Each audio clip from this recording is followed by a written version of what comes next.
guys, welcome to my YouTube channel. So this is Kathy Darius, and today we just have to be very careful, but we're doing something simple. So I'm going to show you how I oil and condition my hair. So I've washed, I've prepared my hair before, I've done the oil treatment and everything on the side of camera as well. So I'm just going to show you how I oil my hair. If you're new here, welcome to my YouTube channel. Please subscribe and thank you for the support. Please watch my previous video to see how I prepared and how I did the oil treatment. So here I'm going to be using raw shea butter. Yes, straight from Nigeria, raw, the not processed one.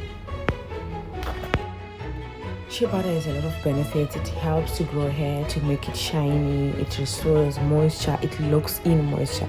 So I always use shea butter. Some people use it for the skin, and I use shea butter for my hands and for my hair. So I'm going to be using shea butter here. Just spread it evenly in your hair. Always take time to massage your hair to stimulate growth, especially if you're having issues with shedding hairline, those parts that are affected. Take time to massage them, okay? Then you can blow your hair. A lot of people say, yeah, it's not good for your hair. I don't do this every day. I do it when it is necessary, like now. So let me just check. Our African hair is magic. It will be just like very small when you're looking at it, but okay, it's growing. I'm okay. And one thing that I'm loving is I've learned to give my hair a break, and it's coming back to a healthy stage that I want.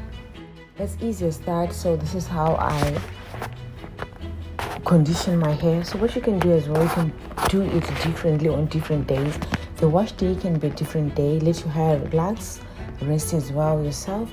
Then the next day you can be doing the conditioning, and then the third day you can do the plating. Or you can do the wash day and conditioning day. You can do it same day, then plating day, or whatever you're doing next, you can do it a separate day. Okay, don't put pressure on yourself. So drop a comment and share with me how you condition your hair, what you use, what you want to see next in my next video. Okay, so for today, this is it. I'm done until my next video. Thank you so much for the support. Please subscribe.